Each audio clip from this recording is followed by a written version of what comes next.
Olá, sejam todos bem-vindos a mais um episódio do nosso programa ao vivo e diário, A Melhor Família do Mundo. E aí, pessoal, como é que vocês estão? Passaram bem aí o final de semana? Excelente, muito bom, pessoal. Então, vamos nessa. Quem está aí ao vivo com a gente? Pessoal entrando aí aos pouquinhos. Muito bom, maravilha. Beleza, Gilmara? Tudo bem? Muito bom. Excelente. Pessoal entrando aí, maravilha. Então, lembrando que o nosso curso online aí sobre suplementos bombando, né? Um monte de alunos aí, já começamos lá a nossa turma, então novidades aí para a nossa turma. Beleza, quem é da turma já vai saber daqui a pouquinho. Muito bom. Então é isso aí, pessoal entrando.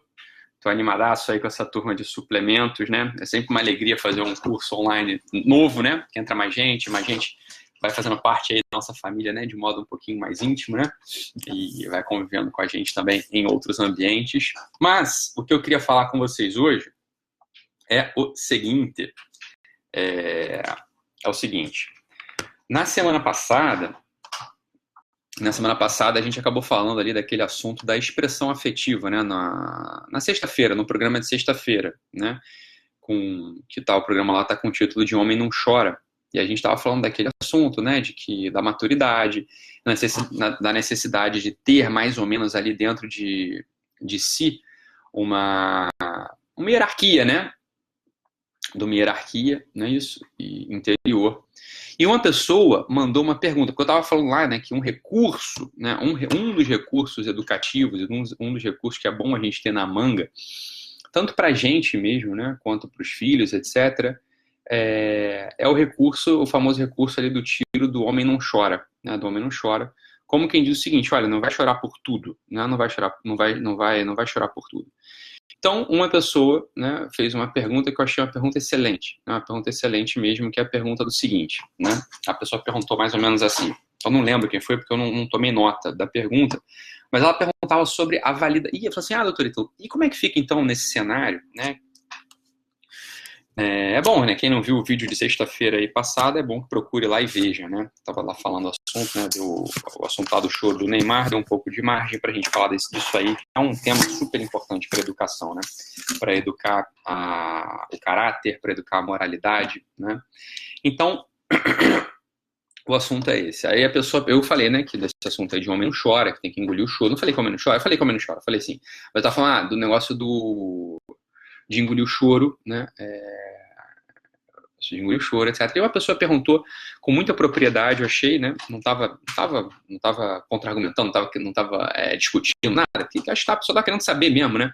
Como é que fica o assunto, então, da validação dos sentimentos na criança, né? Como é que fica o assunto da validação dos sentimentos da criança? Então, vamos lá. Essa pergunta é super importante e ela está absolutamente conectada com o que a gente estava falando na transmissão anterior, né? Naquele mesmo dia. Veja bem, vamos entender aqui uma coisa, né? Vamos entender uma coisa aqui. Lembra que eu estava falando o seguinte, né? Que no bebezinho, né? No bebezinho, tudo é choro. No bebezinho, tudo é dor. Lembra que a gente estava falando isso, né? Que se um bebezinho perde um braço, ou se um bebezinho sente um pouquinho de fome ou frio, ele vai chorar, né? Ele vai chorar. Ele não vai modular, ele não vai fazer uma modulação afetiva. Para o bebê, tudo é uma única expressão maciça, né? É uma única expressão, é uma expressão única. Né? O bebê, ele quando se expressa do modo quase que binário, né? É prazer ou desprazer, é basicamente isso. Essa é basicamente a expressão de um bebê, né? Ou ele tá sorrindo, né? Você já reparou o bebê? O bebê é a coisa mais fofa do mundo, né? É bonitinho você ver assim, um ser humano se desenvolvendo. Porque você vai e faz uma careta pro bebê, ele ri, né? Aí ele mama e ri. Ou então fez cocô na fralda, chora. A mãe foi pra longe e chora. Tá com fome, chora, né? É sempre a mesma coisa. Né? Você tava fechando ali a roupinha dele, trilhou, né? Pegou ali a pelezinha dele, machucou ele fisicamente, pum, ele chora. Ou então, aí logo depois você vai e faz uma gracinha na cara dele, ele vai rir. Né? Tudo pro bebê, os afetos ainda, eles são muito... eles não estão moldados, né? Eles estão amorfos ainda. O afeto do bebê, a percepção para um bebê é uma percepção muito bruta, muito grosseira. É um amálgama mesmo, né? Assim, é uma coisa amorfa, uma coisa sem forma alguma. Então, né, o que a gente precisa fazer? Qual que é a ideia? O que é validar os sentimentos? Validar os sentimentos não é o seguinte, né? Acho que essa que é o ponto central para responder essa pergunta. Validar o sentimento não é o seguinte, a criança está chorando, eu vou lá e digo o seguinte, isso, meu filho, chora mesmo, né? Chora mesmo. Não. Isso não é validar o sentimento. Quando uma criança está chorando, a gente vai lá e diz, chora mesmo, o que a gente está fazendo? A gente não está ajudando a criança a individuar, né? A separar, a moldar, a modular, no final das contas, a compreender o que se passa dentro de si. Quando a gente simplesmente cede por peninha, que a gente está com pena, quando a gente cede porque, coitadinho, o que a gente está fazendo? A gente está fazendo uma aposta na ineficiência, na inoperância, na impossibilidade do desenvolvimento do amadurecimento humano. É isso que a gente está fazendo. Nós absolutamente não estamos sendo empáticos com a criança. A gente está sendo fraco. A gente não está sendo empático com o adulto ou com o adolescente que por qualquer coisa e por tudo chora. A gente está sendo fraco. É claro que todos nós somos recrutados a ter um pouquinho de pena, olhar para um sujeito daquele, né, que está chorando e ficar um pouco comovido, a falar, tadinho. Agora veja bem, isso não ajuda ninguém a amadurecer. A pessoa, ela fica muito próxima, ela está muito próxima a um bebê. Ela continua parecendo que é um bebê, porque no bebê isso é o próprio. O bebê ainda é indiferenciado. Ele não tem uma hierarquia, ele não consegue dar nome ainda aos seus afetos, ele não consegue dar nome ainda aos seus sentimentos. O bebê não hierarquiza, portanto. Ele não consegue chorar mais por coisas que doem mais, ou chorar menos por coisas que doem menos. Ele vai chorar, né, no tempo, ele vai ficar chorando até a hora que para de chorar. Né, até a hora que para de chorar. Veja, quando uma criança ela começa a dominar os elementos da linguagem dela, a gente precisa ajudar a que ela module esses elementos da linguagem. Por exemplo, imagina que a gente fez uma viagem ao parque com a criança. E aí a gente volta desse passeio ao parque e pergunta para a criança, meu amor, como é que foi o passeio? Você gostou do passeio? Aí a criança pode falar assim, ela pode assim, ela pode grunhir, né? Ela pode apenas sorrir, ela pode expressar essa impressão dela a partir apenas de uma única palavra. Isso pode acontecer. O que um adulto atento vai fazer? Um adulto atento vai tentar descompactar essa impressão bruta da criança. O que é descompactar a impressão bruta da criança? O adulto vai tentar ajudar a criança a nomear aquelas coisas que ela percebeu no passeio ao parque. Porque isso é educar alguém. Educar alguém é fazer com que a criança amadureça.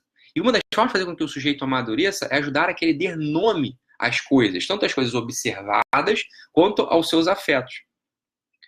Ora, quando alguém apenas chora e a gente olha para aquele choro e se comove e não interfere, mas pelo contrário, né, a gente reforça, você tem que chorar mesmo, né? Só Deus sabe o que está passando no seu coração. Veja, isso é uma bobeira, isso é uma tolice. Isso é uma tolice.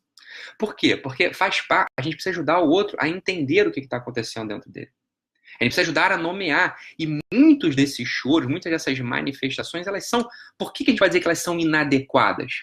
Por quê? Porque elas são uma manifestação bruta e infantil e primitiva, né, de algo que está se passando por dentro. Não existiu ali ainda um trabalho propriamente humano, um trabalho propriamente consciente, um trabalho que articule esses sentimentos na instalação concreta do sujeito no mundo com aquela idade, com aquela categoria, né? Com aquele peso, com aquela responsabilidade, tá? Então essa é a ideia. Essa é a ideia. Não é que a gente... então você está reprimindo o choro. Não é reprimir o choro, é modular o afeto. Quando você já tem a vontade de chorar, você já é um bebê. Entende o que eu quero dizer? Ter a vontade de chorar já é agir de modo imaturo. O que é modular o afeto? É fazer esse trabalho, exatamente. Olha, aquilo começa a surgir dentro do meu peito, não precisa ir direto para o choro, direto para o olho. Vou despecar, vou chorar. Bem, quando isso acontece, a gente está diante de alguém que não é maduro. Pronto. Né? Alguém que é imaturo. É só isso. É alguém que ainda não está à altura da sua posição, à altura da sua idade. No limite, não está ainda à altura do estatuto humano. Tá? Então, o que essa pessoa precisa perceber dentro de si? Olha, eu não estou funcionando direito.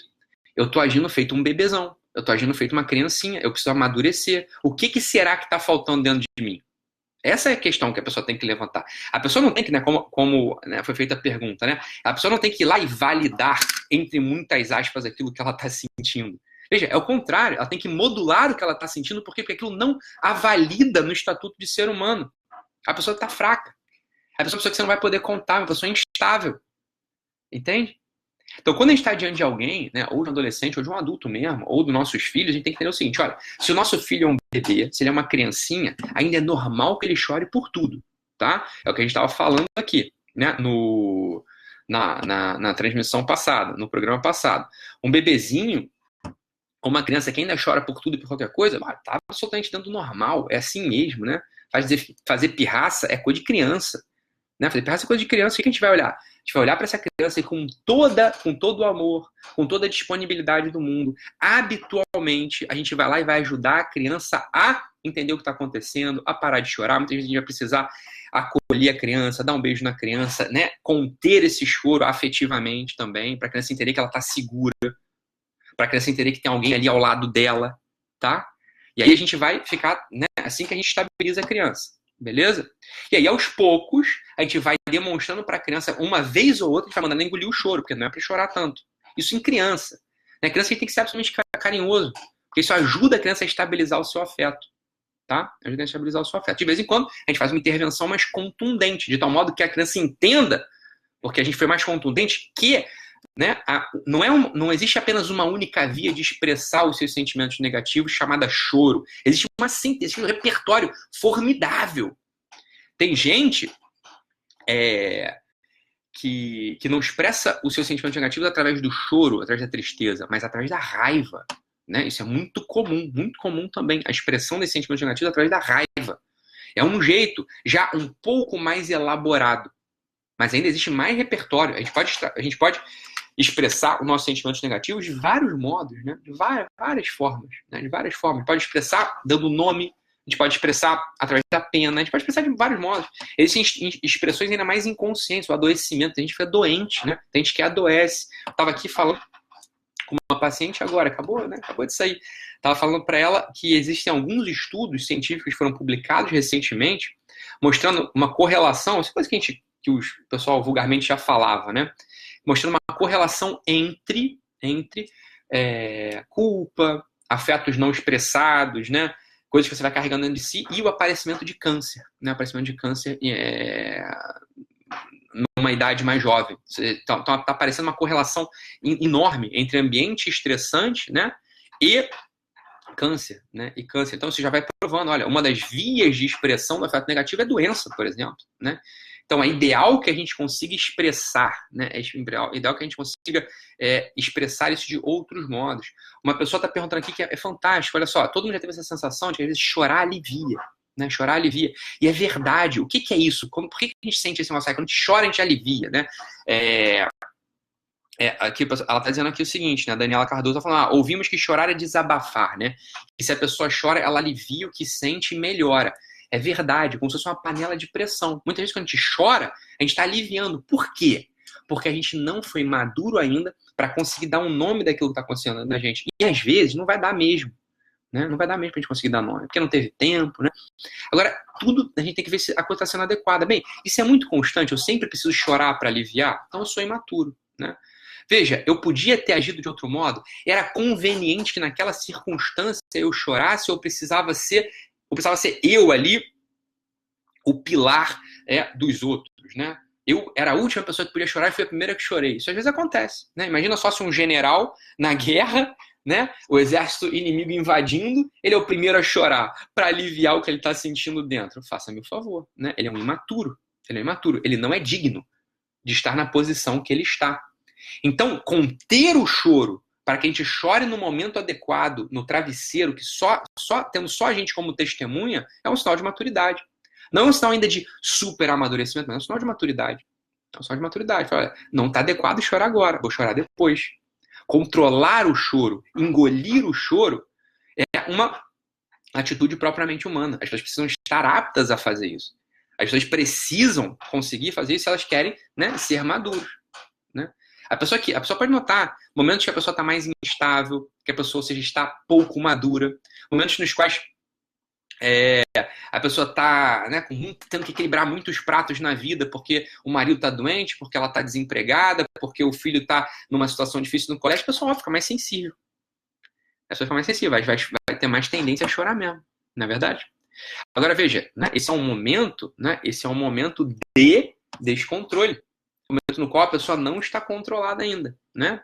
E tudo bem, o que a gente precisa fazer? A gente precisa olhar e validar isso. Falar, não, é assim mesmo que faz. Olha, isso vai trazer prejuízo. O ideal é que a gente consiga ir dando nome, a gente consiga ir se conhecendo, a gente consiga ir fazendo essas distinções afetivas dentro da gente, tá? Então, essa é a ideia. A verdade é que... olha aqui. Essa aqui é outra pergunta também. O Ângelo, meu primo, está perguntando aqui. As causas dessa fragilidade emocional dessa geração são eventuais ou premeditadas? Fantástico, Ângelo. Fantástico. Essa é uma outra discussão. Dá a impressão ainda, né? Muitos desses choros que a gente vê, né? Dá a impressão de que é o seguinte, olha, o sujeito chora antes para não ser punido. Como quem diz o seguinte, olha... Imagina só, vamos botar aqui o caso do Neymar. Não sei se é o caso, né? Não sei se é o caso. Para o caso do Neymar, ó, eu vou chorar para vocês não poderem me cobrar tanto, porque eu já sou um coitadinho. Eu já estou chorando. Antes mesmo de levar a porrada, antes mesmo de levar a crítica, antes mesmo de ser cobrado, porque eu não fiz o gol nos 15 minutos do primeiro tempo, eu choro. Porque eu já fico como coitado da situação. Né? Eu estou jogando já o meu afeto para a torcida, já estou botando meu afeto lastimável para a torcida, de tal modo que eles vão ali, Só que isso não cola. Ninguém é trouxa, né, Ângelo? Né? Ninguém é trouxa. A pessoa não cola, não compra isso. Não é à toa que ele fechou ali os comentários no Instagram dele, porque ninguém está comprando o choro não foi comprado, né? O choro desta geração é um choro corrompido, muitas vezes. Sequer é um choro que vem da imaturidade, é um choro que pode ser que venha, isso aí que você falou, do cálculo, da malícia, da compreensão de que se eu choro, eu me blindo de uma punição mais grave. Ora, as crianças são educadas assim hoje em dia. Os pais veem a criança chorar, o pai abranda na punição, abranda na cobrança. Né? Veja, todo esse grande cenário das doenças hoje infantis, muitas delas são supervalorizadas. O próprio TDAH, não estou dizendo que o TDAH não possa existir, pode ser que exista o TDAH. Né?